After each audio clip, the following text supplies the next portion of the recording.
Get out of here now. This isn't for people like you. Catherine Blackwell's voice echoed through the concrete underground garage like a siren. Her $5,000 Chanel coat billowed as she strode toward the modest Honda Civic parked in spot number 1, the most coveted space in Meridian Financial Tower. Zara Washington stepped out of her car, briefcase in hand, and found herself face to face with a wall of designer-clad executives. Their morning coffee steamed in the cold garage air as they stared at the black woman who had dared to park in executive territory. "Ma'am, that spot is reserved for our company's highest-level leadership," Catherine continued, her manicured finger pointing like a weapon. "You need to move to visitor parking immediately." The security guard's radio crackled to life. Phone cameras emerged from expensive purses and jacket pockets. These real-life stories of discrimination happen in corporate America every morning, but this black story had a twist that would shatter everything. Have you ever been so completely underestimated that revealing the truth could destroy someone's entire career in 5 minutes? Catherine Blackwell positioned herself between Zara and the executive elevator like a bouncer at an exclusive club. Her Hermes Birkin bag swung from her shoulder as she gestured dramatically to the gathering crowd of suited executives. "Ladies and gentlemen, this is exactly why we need better security protocols," Catherine announced, her voice carrying the authority of someone accustomed to being obeyed. "Anyone can apparently access our private garage now." Zara stood perfectly still beside her Honda Civic, briefcase at her side, watching the performance unfold. The parking spot beneath her feet bore a small bronze plaque. "Reserved. Executive Level 1. The highest designation in the building's hierarchy." "Ma'am, I'm going to need to see some identification," said Marcus Rivera, the building's security chief, approaching with 2 uniformed guards flanking him. His tone was respectful but firm, clearly influenced by Catherine's obvious authority and expensive appearance. "Of course," Zara replied quietly, reaching into her blazer's inner pocket. Her movement was deliberate, unhurried, as if she had all the time in the world. But Catherine stepped closer, close enough that Zara could smell her perfume, something French and aggressively expensive. "Before you show him whatever fake ID you've prepared," Catherine said, her voice dropping to what she probably thought was a confidential tone, "let me explain something. This building houses Meridian Financial Group, one of the most prestigious financial institutions in the country. We don't have people like you in executive positions." The words hung in the air like smoke. Several executives shifted uncomfortably, but none spoke up. A young associate pulled out her phone and began recording, her TikTok feed automatically going live to her 5,000 followers. "People like me?" Zara's voice remained steady, but something flickered in her dark eyes. "You know what I mean," Catherine replied, her confidence growing with the audience. "This is a serious business environment. We can't have staff arriving early and parking in spaces meant for actual decision-makers." Dr. James Park, a senior vice president Zara recognized from the business journals, stepped forward. "Catherine, perhaps we should—" "James, please," Catherine cut him off with a wave of her hand. "I'm handling this appropriately. Security is clearly a building-wide issue if unauthorized personnel can access our executive level." She turned back to Zara, her smile sharp as broken glass. "Sweetie, I'm sure you're a lovely person, but executive parking is for people who actually run companies. Not for people in your situation." Zara's phone buzzed against her hip. She glanced down briefly. The screen showed incoming calls from Sarah Kim, CFO, Marcus Torres, General Counsel, and Board Emergency Line. She let them all go to voicemail. Instead, she opened her notes app and began typing. Every word Catherine spoke, every gesture, every witness. Her legal training from Harvard had taught her that documentation was everything, but her business experience had taught her that timing was even more important. Around them, the garage was filling with more executives arriving for the emergency meeting. Most stopped to watch the confrontation, their expensive shoes clicking against the polished concrete as they positioned themselves for better views. Catherine was playing to her audience now, her voice carrying across the underground space. "I've been with Blackwell and Associates for 15 years, she announced. "We handle legal affairs for most of the companies in this building. I know who belongs here and who doesn't." She gestured toward Zara's modest Honda Civic. "If you were actually supposed to be here, don't you think you'd arrive in something more appropriate? A Tesla at minimum? A BMW? Something that reflects actual success?" The TikTok live stream viewer count had jumped to 12,000. Comments flooded the screen faster than anyone could read them, but the tone was clear. This was becoming a viral moment in real time. "Ma'am," Security Chief Rivera interjected, clearly wanting to resolve the situation before it escalated further. "If you could just show us your parking authorization." "She doesn't have authorization," Catherine interrupted. "Look at her, Marcus. Does she look like she belongs in executive parking? Does she look like someone who makes seven-figure decisions?" The question hit the garage like a physical blow. Even the executives who had been trying to stay neutral flinched at the naked prejudice in Catherine's voice. But 3 other lawyers from Blackwell and Associates stepped forward to stand behind Catherine, silent supporters whose body language screamed agreement with every word she'd spoken. Zara noticed Dr. Park pulling out his own phone, not to record, but to text someone urgently. She caught a glimpse of his screen. "Emergency situation in garage. Catherine Blackwell is—" "You know what?" Catherine's voice rose an octave, frustration creeping in as Zara remained calm and silent. "I'm calling the police. This is trespassing. Pure and simple." She pulled out her iPhone 15 Pro and began dialing, her fingers moving across the screen with theatrical precision. "Yes, I need officers at Meridian Financial Tower. Underground executive garage. We have an unauthorized person who refuses to leave the premises and may be casing vehicles for theft." The words "theft" and "police" sent a ripple through the crowd. Several executives began backing away, sensing that this was spiraling beyond professional embarrassment into something that could damage careers by association. But Catherine wasn't finished. "Yes, she's approximately 5'7", black female, probably early 30s, dressed like, well, not like someone who belongs here. She's been evasive about providing identification and is clearly trying to gain unauthorized access to our secure areas." Zara's phone buzzed again. This time it was a text from an unknown number. "Zara, this is going viral. 25K viewers now. Legal standing by for your signal. Sarah." She looked up to find a dozen phone cameras pointed at her, the garage's LED lighting creating perfect conditions for high-definition recording. Every major social media platform was about to have this footage within minutes. Catherine finished her call and turned back to Zara with a triumphant smile. "The police will be here shortly. I suggest you move your vehicle and leave the premises before they arrive. This could get very unpleasant for you if you continue to resist." Security Chief Rivera looked increasingly uncomfortable. "Ma'am, if you do have authorization to be here, now would be a good time to—" "She doesn't," Catherine snapped. "Trust me, Marcus. I know everyone who's supposed to be in this building, everyone who matters anyway." The elevator chimed. 2 police officers emerged, Officer Patricia Chen and Officer David Martinez, both looking like they'd rather be anywhere else than mediating a corporate parking dispute at 6:50 a.m.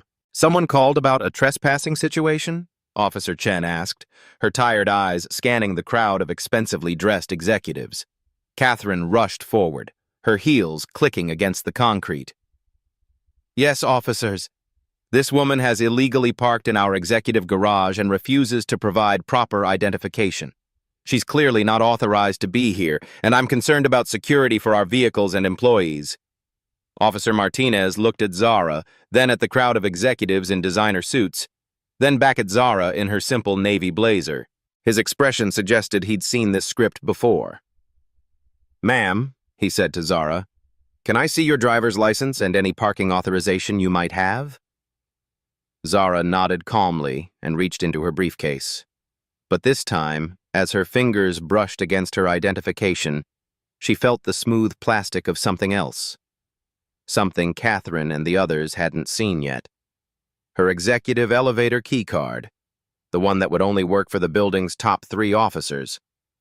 But timing was everything, and she wasn't quite ready to reveal that card. Not yet. She handed Officer Martinez her driver's license, a document that would soon make several people in this garage very, very uncomfortable.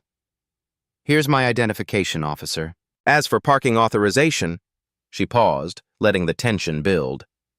"I think there may be some confusion about my role here." Catherine laughed, a sound like breaking crystal. "There's no confusion. You're trespassing, and now you're about to be arrested for it." The clock was ticking. The board meeting would start with or without its participants. And Zara Washington, the woman Catherine Blackwell had just publicly humiliated, threatened, and attempted to have arrested, was the one who had called that meeting in the first place, to announce the biggest acquisition in Meridian Financial Group's history, an acquisition that had been finalized at exactly 12:01 a.m., an acquisition that made her Catherine's ultimate boss. But Catherine didn't know that yet. Officer Martinez examined Zara's driver's license under the garage's harsh LED lighting. His eyebrows rose slightly as he read the address, a prestigious neighborhood where most of the city's financial elite lived. "Zara Washington," he read aloud. "This address is in Beacon Hill." Catherine's confident smirk faltered for just a moment. Beacon Hill wasn't where housekeepers or administrative assistants typically lived, but she recovered quickly, doubling down on her assumptions. "Address means nothing these days," she said dismissively. "Anyone can rent a room or claim residency. The real question is whether she has legitimate business in our executive garage." Dr. Park stepped closer to Officer Martinez, lowering his voice. "Officer, perhaps we should verify her parking authorization before this goes any further. I'm sensing there might be more to this situation than—" "James, please stay out of this," Catherine snapped. "You're too nice for your own good. That's exactly how these situations escalate." She turned to address the growing crowd of executives, many still recording on their phones. The TikTok live stream had exploded to over 40,000 viewers, with comments flooding in from around the world. "This is a perfect example of why we need stronger security measures," Catherine announced, her voice carrying the authority of someone accustomed to corporate presentations. "Unauthorized personnel accessing secure areas, attempting to intimidate legitimate employees, possibly conducting surveillance for criminal purposes." Zara remained perfectly still throughout Catherine's monologue, but something had shifted in her expression. The earlier patience was hardening into something more focused, more dangerous. "Catherine," Dr. Park tried again, "I really think you should—" "What I think," Catherine interrupted, her voice rising, "is that we're wasting valuable time on an obvious situation. Officers, please escort this woman from the premises so the rest of us can attend our important business meeting." Officer Chen had been quietly observing the dynamics of the crowd. As a 15-year veteran of the force, she'd developed an instinct for situations that weren't what they appeared to be. "Ma'am," she said to Zara, "do you have any documentation that would explain your presence in this parking garage?" Zara reached into her briefcase again, this time pulling out a leather portfolio. As she opened it, Catherine stepped closer, clearly intending to intercept whatever document Zara was about to produce. "Let me see that," Catherine demanded, reaching for the portfolio. "I can verify whether any documentation is legitimate or forged." But as Catherine's fingers grasped the leather edge, Zara's grip tightened. For the first time since stepping out of her Honda Civic, Zara's voice carried an edge of steel. "Please don't touch my personal property." The words were quiet, but they cut through the garage's ambient noise like a blade. Every conversation stopped. Every phone camera focused on the 2 women locked in a tug-of-war over a simple leather portfolio. "I'm trying to help resolve this situation," Catherine said, her voice strained as she maintained her grip. "As the senior legal representative for most companies in this building, I have the authority to—" "You have no authority over me." Zara's response was so quiet that people leaned forward to hear it. But the words carried a weight that made Catherine involuntarily release her grip on the portfolio. Excuse me? Catherine's voice cracked slightly. I said you have no authority over me. Zara's eyes met Catherine's directly for the first time. None whatsoever. The crowd sensed the shift immediately. The confident executive who had been orchestrating Zara's humiliation suddenly looked uncertain. Her perfect composure began showing hairline cracks. I have been practicing law in this building for 15 years, Catherine stammered. I know the protocols. I know the procedures. I know who belongs here. Zara finished the sentence. Is that what you were going to say? The question hung in the air like smoke. Catherine's mouth opened and closed without sound, as if she was suddenly unsure what words were safe to speak. Around them, the garage had filled with nearly 30 executives, all transfixed by the confrontation. The social media explosion had attracted attention from local news outlets. Several verified journalists were now commenting on the live streams, and hashtag Meridian Garage was trending regionally. Dr. Park, who had been trying to de-escalate the situation, finally stepped directly between the two women. Catherine, I think we should let the officers handle this professionally. And ma'am, he turned to Zara, if you have documentation that clarifies your authorization to be here, this would be an excellent time to share it. Zara nodded slowly and opened her portfolio. Inside were several documents, but she selected one specific paper, official letterhead visible even from a distance. But before she could hand it to Officer Martinez, Catherine made a desperate grab for it. That's obviously forged, she declared, lunging forward.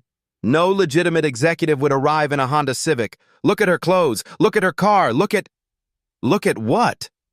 The voice came from behind the crowd. Everyone turned to see Elena Rodriguez, Meridian Financial Group's chief operations officer, emerging from the executive elevator. Her presence immediately changed the atmosphere. This was someone whose authority was unquestioned in the building. Elena! Catherine's relief was audible. Thank goodness you're here. This woman is trespassing in our garage and attempting to use forged documents to— Catherine! Elena's voice was sharp enough to cut glass. Stop talking. Right now. The command hit Catherine like a physical blow. Her mouth snapped shut, but confusion replaced relief on her face.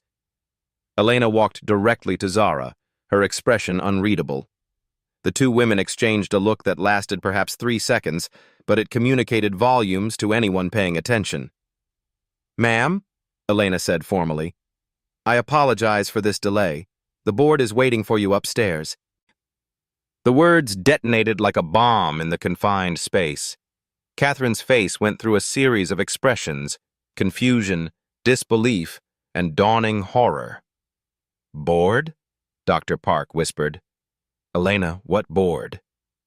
The emergency board meeting that was called for 7 a.m., Elena replied, her eyes never leaving Zara's face.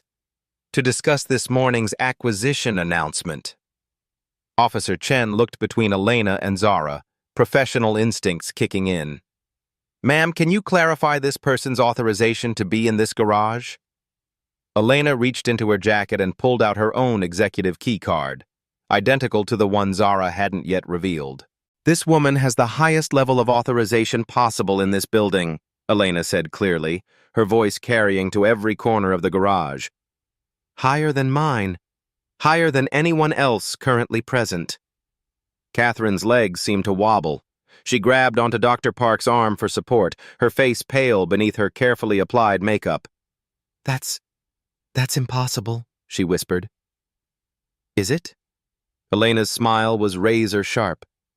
Catherine, in your 15 years of practicing law in this building, have you ever actually researched who owns it? The question landed like a sledgehammer. Catherine's grip on Dr. Park's arm tightened as the implications began to sink in. Meridian Financial Group owns this building, Catherine said weakly.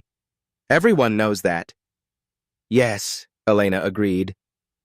And who do you think runs Meridian Financial Group? The silence that followed was deafening. 40,000 people watching the live stream held their breath. 30 executives in designer suits stood frozen like statues. Two police officers waited for an explanation that would make sense of the chaos they'd walked into. And Catherine Blackwell, the woman who had spent the last 15 minutes publicly humiliating, threatening, and attempting to have arrested the person standing in front of her, finally understood that she had just destroyed her own career with surgical precision. Because the woman she'd been trying to have removed from executive parking wasn't just authorized to be there. She owned the entire building. The silence stretched like a taut wire ready to snap. Catherine's breathing was audible in the concrete garage, quick and shallow, like someone drowning in plain sight. Her designer coat suddenly looked less like armor and more like a costume she could no longer afford to wear. Elena Rodriguez stood perfectly still, letting the weight of her words settle over the crowd like falling snow. The question she'd posed, who runs Meridian Financial Group, hung in the air, demanding an answer that everyone present was suddenly afraid to give. I don't understand, Catherine whispered, though her voice suggested she was beginning to understand all too well. Zara finally moved, reaching into her briefcase with the same deliberate calm she'd maintained throughout the entire confrontation. But this time, instead of documents or identification, she withdrew a small leather credential holder, the kind reserved for the highest levels of corporate leadership. She opened it slowly, revealing not just a business card, but an executive access badge with holographic security features that caught the garage's LED lighting like trapped fire. Officer Martinez, who had been trying to make sense of the situation for the past 10 minutes, leaned forward to read the credentials.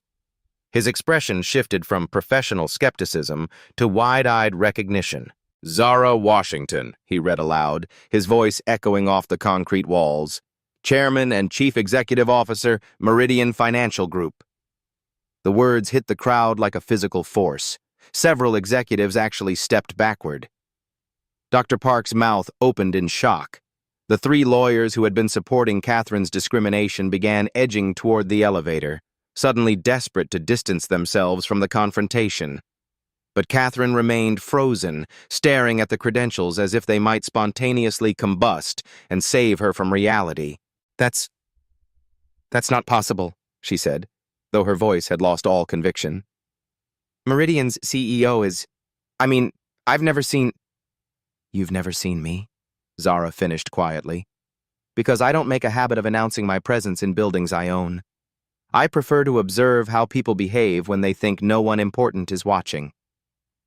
The live stream viewer count had exploded past 75,000. Comments were flooding in so fast they were unreadable, but screenshots were already being shared across every major social media platform. Hashtag Meridian CEO was trending nationally, and local news stations were scrambling to send crews to the scene. Elena stepped forward, her expression mixing professional respect with barely contained satisfaction. Ladies and gentlemen, allow me to properly introduce Zara Washington. She founded Meridian Financial Group 12 years ago with a $50,000 loan and built it into one of the most successful financial institutions on the East Coast. She currently oversees $4.8 billion in assets and employs over 23,000 people globally. Each fact landed like a hammer blow on Catherine's crumbling composure. The woman she had just spent 15 minutes publicly humiliating, threatening with arrest, and attempting to remove from executive parking wasn't just an executive. She was the executive. The one whose signature was on everyone's paychecks, whose decisions shaped the careers of thousands, whose company owned not just this building but dozens of others across the country. Dr. Park found his voice first. Zara, Ms. Washington, I am so profoundly sorry. I should have intervened earlier. I should have... You tried to intervene, James, Zara replied, her tone gentle but firm. Multiple times. Catherine chose not to listen. She turned her attention back to Catherine, who was now gripping the concrete pillar beside her for support. 15 years of practicing law in this building, and you never once researched who owned the company that signs your rent checks?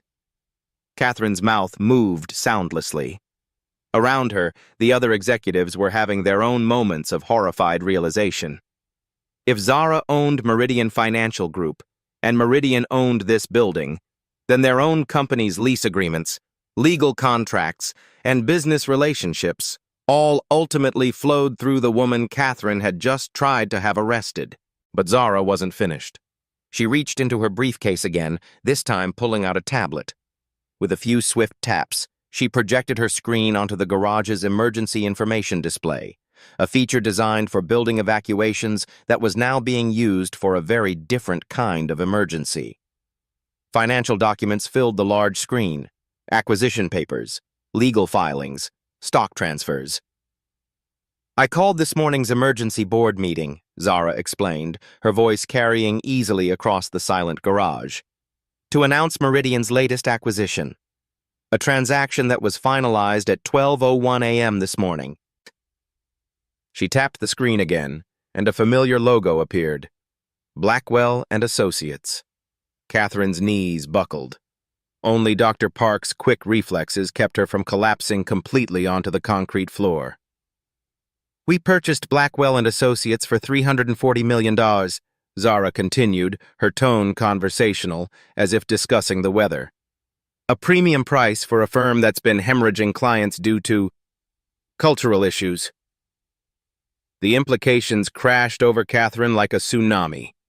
Her law firm, the company where she'd worked for 15 years, clawed her way up to senior partner, built her entire professional identity, now belonged to the woman she'd just tried to humiliate. "The acquisition was kept confidential until this morning's announcement," Elena added, stepping beside Zara in a show of solidarity that wasn't lost on anyone present. The Blackwell partners voted unanimously to accept Meridian's offer. They were particularly motivated by our promise to address the firm's diversity challenges. Officer Chen, who had been quietly observing the unfolding drama, finally spoke up. "Ma'am, given this new information, I take it there are no trespassing charges to be filed?" Zara looked at Catherine, really looked at her for the first time. The broken woman slumped against the concrete pillar, bore little resemblance to the confident executive who had been commanding security to remove an unauthorized person just minutes earlier. "No charges," Zara said quietly, "but there will be consequences." She tapped her tablet again, and a new document appeared on the screen. An employee handbook, specifically page 47, Zero Tolerance Policy for Discriminatory Conduct. As of 12:01 a.m. this morning, every employee of Blackwell and Associates became subject to Meridian Financial Group's employment policies, Zara explained. Policies that were developed after extensive consultation with civil rights attorneys, HR specialists, and diversity experts. She scrolled to a highlighted section. Article 12.3 states that any employee who engages in discriminatory behavior based on race, gender, religion, or any other protected characteristic faces immediate termination with cause, no warnings, no progressive discipline, no second chances. Catherine's face had gone completely white. "You can't. I have a contract. I have rights. I've been with the firm for 15 years. You had a contract with Blackwell and Associates under the old ownership structure," Zara corrected gently. "New ownership, new policies, new standards.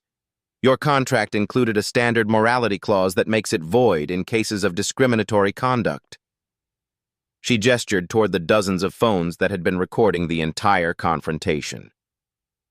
"We have video evidence from multiple angles of you physically grabbing my property, making racially discriminatory statements, filing false police reports, and creating a hostile environment based on racial bias. Any employment attorney in the country would consider this grounds for immediate termination." The live stream chat was exploding with reactions. Legal experts who had tuned in were confirming Zara's analysis in real time. Employment lawyers were already reaching out to offer their services to other potential victims of Catherine's discrimination. But Dr. Park, who had been silent during Zara's explanation, suddenly stepped forward. "Zara, I understand the legal justification, but Catherine has been, she's made mistakes, but she's also been under tremendous pressure. The legal industry is incredibly competitive, and sometimes that brings out the worst in people."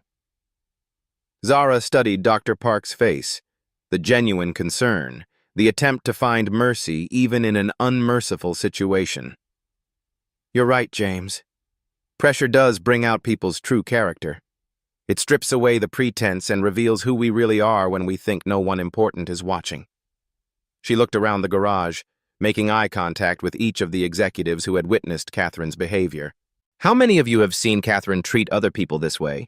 Maybe not as dramatically as today, but the small comments, the microaggressions, the assumptions about who belongs and who doesn't. The silence was deafening. Several executives looked at their shoes. A few glanced at each other with expressions of uncomfortable recognition. "That's what I thought," Zara said softly. "This wasn't an aberration. This was a pattern. And patterns don't change without consequences." She turned back to Catherine, who was now openly weeping. "However," Zara continued, and something in her tone made everyone listen more carefully, "I'm not interested in destroying lives. I'm interested in changing systems." She tapped her tablet once more, and a new document appeared. Executive Transformation Program, Pilot Initiative. Meridian Financial Group is launching a rehabilitation program for executives who have engaged in discriminatory behavior. 6 months of intensive training with civil rights experts, unconscious bias specialists, and leadership coaches. Catherine looked up through her tears, hope flickering in her eyes for the first time since the credentials had been revealed.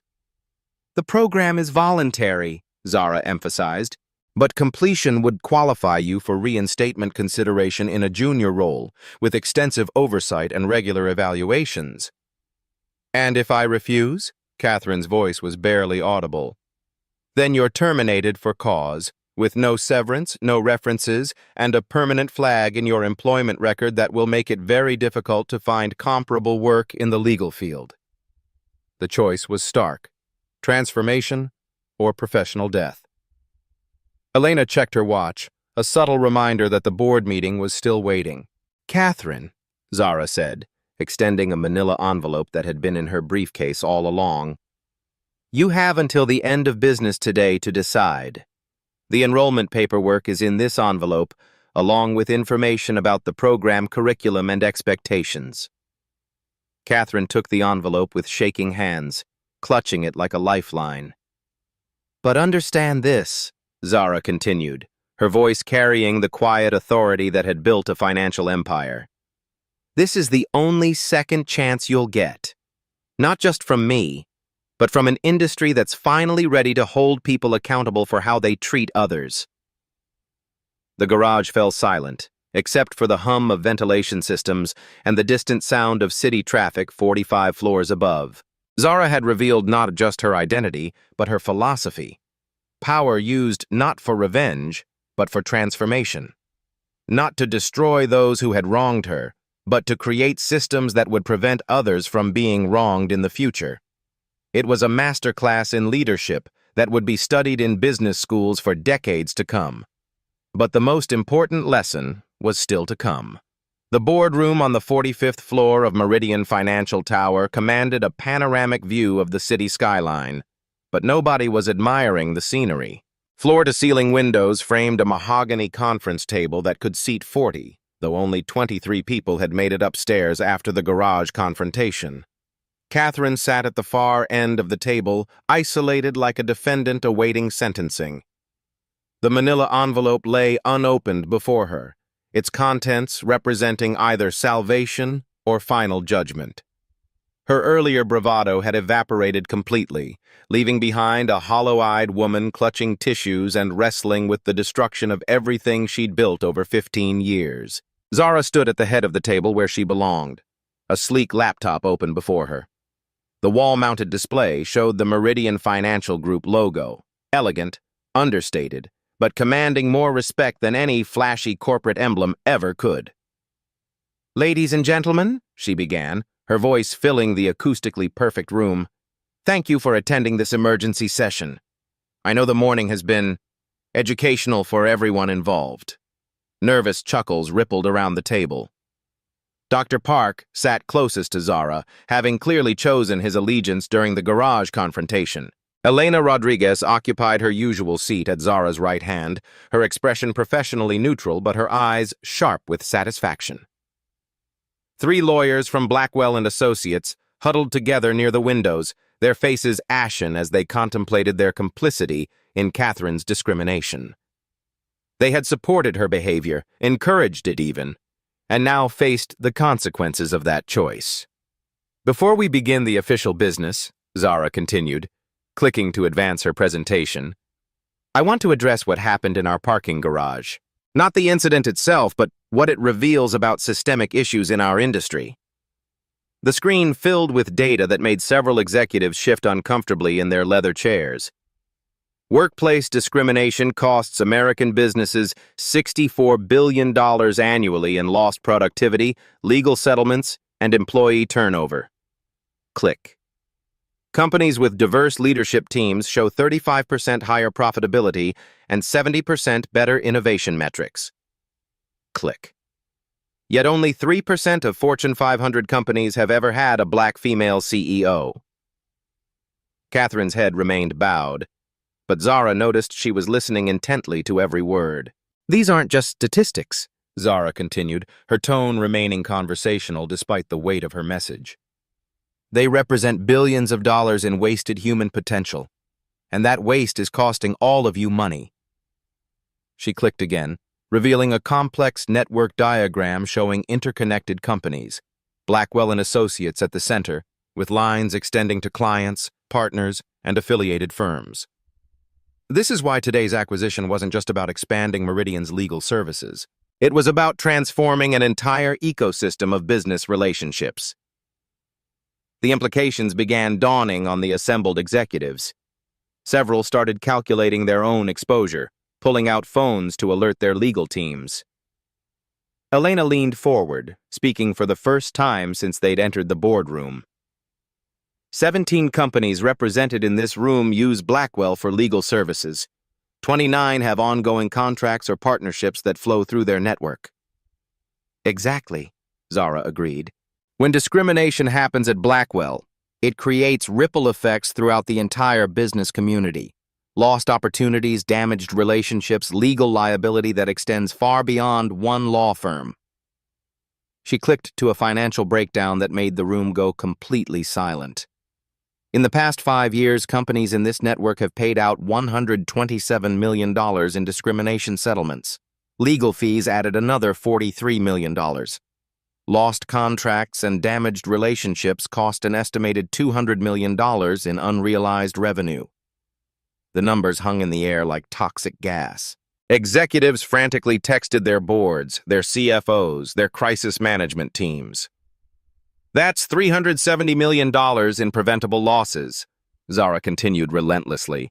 Money that could have been invested in growth, innovation, employee development, or shareholder returns. Instead, it went to lawyers and settlements and public relations cleanup. Marcus Thompson, CEO of a mid-sized consulting firm, finally found his voice. What exactly are you proposing, Ms. Washington? Zara's smile was sharp but not unkind. I'm proposing that we fix this, systematically, permanently, together. She clicked to reveal a comprehensive plan. The Meridian Equity Protocol.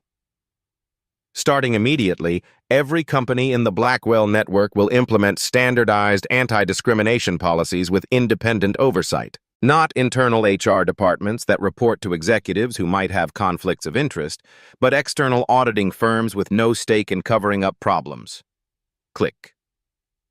Real-time monitoring systems that track hiring patterns, promotion rates, complaint resolution, and workplace culture metrics. AI-powered analysis that identifies potential discrimination before it becomes litigation. Click. Mandatory bias training for all leadership positions, with annual certification requirements. Not the usual corporate theater, but intensive, evidence-based programs with measurable outcomes and real accountability. The room was completely silent. These weren't suggestions or recommendations. They were requirements, and everyone present understood the implications. The legal framework is already in place, Zara continued. Every contract renewal, every partnership agreement, every service relationship will include compliance with these protocols. Companies that don't participate simply won't be part of the network. Dr. Sarah Chen, who ran a successful investment firm, spoke up. And if we refuse? Zara's expression didn't change, but the temperature in the room seemed to drop. That's absolutely your choice, Sarah. But I should mention that Meridian processes $2.3 billion in financial transactions quarterly. About $45 million of that involves your firm's operations. Dr. Chen's face went pale. You're threatening to cut off our transaction processing? I'm explaining market dynamics, Zara corrected gently. Meridian provides services to companies that share our values. If our values don't align, there are other service providers available. Though I should note that our rates are typically 15 to 20% below market, and our reliability metrics are significantly higher. Elena pulled up additional data on her tablet. We've also identified $500 million in potential new business opportunities with companies that specifically seek partners with strong diversity and inclusion practices. The market is shifting, and we intend to lead that shift. Catherine suddenly looked up from the envelope she'd been clutching. Her voice was hoarse when she spoke. This isn't just about me, is it? You've been planning this for months. 2 years, Zara confirmed. Ever since we lost 3 of our most brilliant female attorneys, all women of color, who left the profession because they couldn't deal with the discrimination they faced from firms like yours. She clicked to display photographs of 3 young women in graduation regalia, all smiling with the confidence of people who believed the world was full of opportunities. Dr. Maria Santos, Harvard Law Review, now teaching law school because she was tired of being asked to fetch coffee during depositions. Click. Angela Kim, who developed innovative approaches to corporate compliance that saved our clients millions, left after a partner at another firm suggested she was hired for diversity points rather than qualifications. Click. Dr. Keisha Williams, constitutional law expert who argued successfully before 3 appellate courts, quit after being mistaken for court stenographer 11 times in 6 months. The photographs hit harder than any statistic could. These weren't abstract victims. They were brilliant professionals whose talents had been wasted by exactly the kind of thinking Catherine had displayed in the parking garage. Each of these women represented millions in lost revenue, institutional knowledge, and future innovation. We lost them not because of anything Meridian did wrong, but because we failed to create an industry environment where their brilliance could flourish. She closed the photo presentation and looked directly at Catherine. So yes, Catherine, this is about more than your behavior this morning. Your actions were simply the catalyst for changes that should have happened years ago. The 3 Blackwell lawyers who had supported Catherine's discrimination were now visibly sweating. One of them, a senior associate named Robert Hayes, finally spoke up. Ms. Washington, what about those of us who may have made mistakes in judgment this morning? Are we all facing termination? Zara studied their faces, fear, regret, and the dawning realization that careers could end based on moments of moral failure. Robert, you have the same choice Catherine has. Acknowledge the problem, commit to change, and participate in our transformation program, or find employment elsewhere. She clicked to a timeline extending 6 months into the future. Phase 1 begins Monday with Blackwell's restructuring under new management. Phase 2 launches next month with implementation of monitoring systems across all partner companies. Phase 3 introduces independent auditing and certification programs. The scope was breathtaking.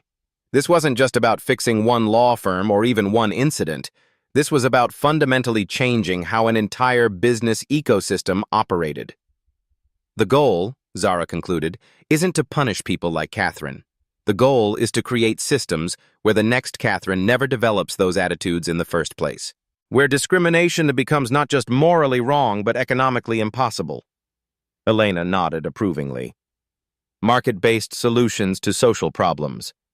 Economics driving ethics instead of fighting against them. It's the only approach that scales, Zara agreed. You can't legislate hearts and minds, but you can create economic incentives that make discrimination too expensive to maintain. She closed her laptop and looked around the table, making eye contact with each executive in turn. So, who's ready to build a better future? The silence that followed wasn't uncomfortable. It was contemplative. 23 brilliant minds processing implications, calculating costs and benefits, imagining possibilities that hadn't existed an hour earlier. Dr. Park was the first to speak. Park Holdings is fully committed to this initiative. Chen Investment Group will participate, Dr. Chen added, though her voice carried the weight of someone making an expensive decision. One by one, voices around the table expressed agreement. Not universal, 3 executives remained silent, clearly planning to exit the network rather than comply. But 20 companies representing billions in revenue had just agreed to fundamentally change how they operated. Catherine finally opened the manila envelope with trembling fingers. Inside were program details, legal documents, and a path toward redemption that she'd never imagined possible an hour earlier. "What about me?" she whispered, her voice barely audible above the room's ambient noise. All eyes turned to Zara, waiting for her response to the woman who had publicly humiliated her, tried to have her arrested, and embodied everything wrong with the industry Zara was trying to transform. Zara studied Catherine's tear-stained face across the expanse of polished mahogany. The boardroom held its collective breath as 23 executives waited to see how power would choose to express itself, through mercy or justice, transformation or destruction. "Catherine," Zara said finally, her voice softer than it had been all morning, "what do you think should happen to you?" The question caught everyone off guard. Catherine blinked rapidly, as if the concept of having agency in her own fate was incomprehensible after the morning's revelations. I deserve to be fired," Catherine whispered, her voice cracking with exhaustion. "I deserve everything that's happening to me. I became someone I don't even recognize, someone my daughter wouldn't be proud of." The mention of family humanized Catherine in a way that shifted the room's energy. She wasn't just a corporate villain anymore. She was a flawed person who had lost her way in a system that rewarded competitive cruelty over collaborative excellence. Zara walked slowly around the table, her footsteps muffled by thick carpet. She stopped beside Catherine's chair, not looming over her but positioning herself as an equal participant in a difficult conversation. 6 months ago, Meridian hired Dr. Rebecca Martinez, an organizational psychologist, to help us understand why talented people kept leaving our industry. Her research revealed something fascinating. Zara pulled out her phone and opened a research document, reading directly from the screen. People who discriminate aren't born that way. They're shaped by environments that reward zero-sum thinking while providing no framework for inclusive success. Dr. Martinez called it scarcity discrimination, hurting others because you believe opportunities are limited. Catherine looked up, confusion mixing with fragile hope in her red-rimmed eyes. "Blackwell and Associateds culture rewarded you for being territorial, exclusive, and competitive at any cost. For 15 years, you succeeded by keeping other people down. The firm didn't just tolerate this behavior, it promoted you because of it." Around the table, other executives began shifting uncomfortably. Several recognized their own organization's cultures in Zara's description. But Dr. Martinez also discovered that people can change when incentive structures change, when collaboration becomes more profitable than competition, when inclusion drives innovation instead of hindering it. Zara sat down in the chair next to Catherine, a gesture that sent ripples of surprise through the boardroom. "So here's what's going to happen. You'll resign from your current position today with a severance package that includes 6 months of salary and full benefits. But you'll also become the first participant in our executive transformation program." Elena leaned forward, clearly familiar with this initiative. "The program isn't punishment, Catherine. It's education. Intensive training with Dr. Martinez and her team to understand unconscious bias, develop inclusive leadership skills, and learn to recognize discriminatory behavior before it happens." Catherine's hands trembled as she processed the offer. "You're giving me a second chance?" "I'm giving you the tools to earn a second chance," Zara corrected. The program requires genuine self-reflection, uncomfortable realizations about your past behavior, and fundamental changes in how you think about success and leadership. She pulled out a tablet and showed Catherine a detailed curriculum. 12 weeks of one-on-one coaching with bias experts. 8 weeks of group sessions with other executives who've made similar mistakes. 4 weeks of supervised mentoring with employees from underrepresented backgrounds. The room was completely silent. This wasn't the corporate blood sport most executives had expected. It was something entirely different, restorative justice applied to professional misconduct. And when you complete the program, Zara continued, you'll have a choice. You can take your new skills to another firm, armed with certification that proves your commitment to inclusive leadership. Or, she paused, building anticipation. You can return to work for Meridian as our Director of Inclusive Culture, helping other companies implement similar transformation programs. Catherine's mouth fell open. Around the table, executives exchanged glances of amazement. The woman who had been destroying her career 90 minutes earlier was now offering her a path to redemption, and possibly a more meaningful career than she'd ever imagined. "Why?" Catherine whispered. "After everything I said. Everything I did to you." Zara's smile was genuine for the first time all morning. "Because changing you changes everything. Every executive you influence, every policy you help create, every company culture you help transform, the impact multiplies exponentially." She stood and addressed the entire room. This is what systemic change looks like. Not destroying people who make mistakes, but giving them tools to become part of the solution. Catherine's transformation story will be more powerful than any corporate diversity presentation could ever be. Dr. Park was nodding approvingly. Turn former opponents into advocates. Brilliant strategy. It's also practical, Zara added. Catherine understands this industry's competitive pressures intimately. She knows exactly how and why discriminatory behavior develops. That makes her uniquely qualified to design solutions that work in real-world environments. Elena pulled up implementation statistics on her tablet. Early pilot results show that executives who complete transformation programs demonstrate 89% improvement in inclusive leadership metrics. Their teams report 45% higher job satisfaction and 67% lower turnover rates. The business case was overwhelming. This wasn't just about doing the right thing. It was about driving measurable improvements in performance and profitability. Effective immediately, Zara announced, completion of our transformation program becomes a professional development requirement for senior leadership positions throughout our network. Not as punishment, but as certification, like earning an MBA, but for building inclusive, high-performing teams. She turned back to Catherine, who was clutching the enrollment paperwork like a lifeline. So what do you say, Catherine? Are you ready to become the leader you always had the potential to be? Catherine looked around the table, at faces that had watched her fall and were now witnessing something unprecedented. Her former peers were seeing redemption offered to someone who, by traditional standards, deserved none. Yes, she said, her voice barely audible.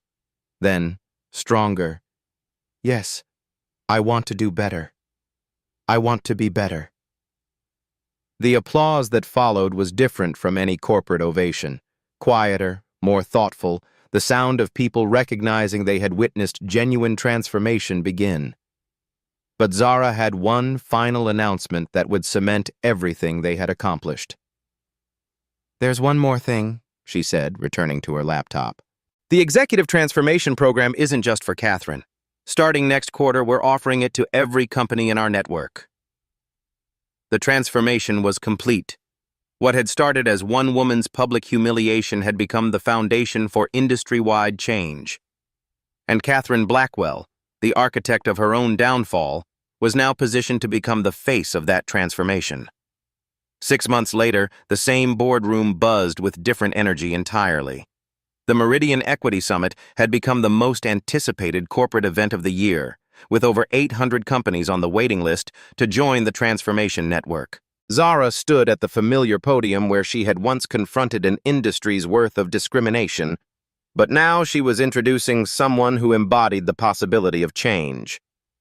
Ladies and gentlemen, please welcome our Director of Inclusive Culture, Catherine Blackwell. The applause was genuine as Catherine walked confidently to the microphone, not the broken woman from that morning in the parking garage, but someone fundamentally transformed. Her bearing was humble yet assured, her smile authentic rather than performative. 6 months ago, I was the worst version of myself, Catherine began, her voice steady and clear. I discriminated against Zara Washington because I had been taught that success meant keeping others down. I was catastrophically, publicly, inexcusably wrong. The audience of 300 executives listened intently. Many had seen the viral footage that launched 1,000 corporate training programs and became required viewing in business schools nationwide. But Zara didn't just end my old career. She gave me the chance to build a meaningful one. The Executive Transformation Program didn't just change how I work, it changed who I am as a human being. She clicked to a slide showing program statistics that told a remarkable story. 63 executives have completed transformation training so far. 0 recidivism rate. All 63 now hold leadership positions in inclusive organizations, influencing hiring and promotion decisions, affecting over 25,000 employees. The numbers spoke louder than testimonials ever could. This wasn't just individual rehabilitation, it was systematic culture change at massive scale. Today, I'm announcing our international expansion. Companies in 18 countries have committed to implementing these protocols, representing over $75 billion in combined revenue and 200,000 employees. From her seat in the front row, Zara watched with quiet satisfaction. The woman who had once embodied everything toxic about corporate culture had become its most effective reformer. But this isn't the end of our story, Catherine continued, looking directly into cameras live streaming to over 150,000 viewers worldwide. It's the beginning. Because real change happens when each of us decides to do better, not just for ourselves, but for everyone who comes after us. She paused, her voice carrying the weight of hard-earned wisdom. These touching stories of transformation prove that real-life stories can have powerful endings. When we listen to Black stories, when we change our own stories, we create life stories worth sharing with the world. The standing ovation lasted 4 full minutes.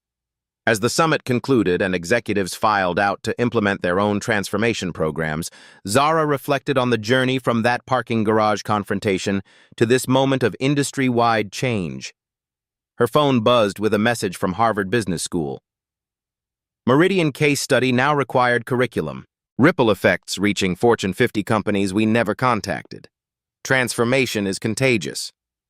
What started with one moment of discrimination had become a movement that was reshaping corporate America and spreading globally. But Zara knew the real victory wasn't in conference rooms or training programs. It was in the daily interactions between people who now saw each other as equals. It was in career paths opening for young women who looked like her.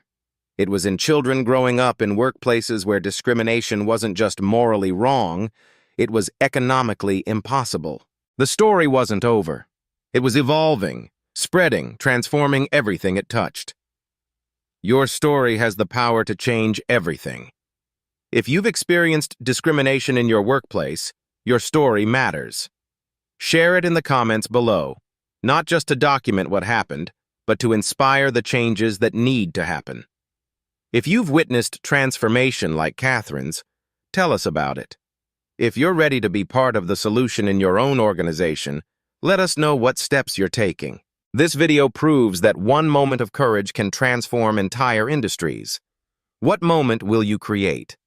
Share this story with leaders who need to see that systematic change is possible. Subscribe for more real-life stories of quiet power reshaping the world. Hit that notification bell because these stories of resilience and transformation happen every day. And together, we can amplify them. What would you have done in Zara's position? What will you do in yours? The future of inclusive leadership starts with your next decision. your voice. Your choice to stand up or speak out or transform the systems around you. Make it count. Make it heard. Make it matter. Hatch systemic change. Hatch transformation. Stories. Inclusive. Leadership. Quiet power. Wins. Future of work.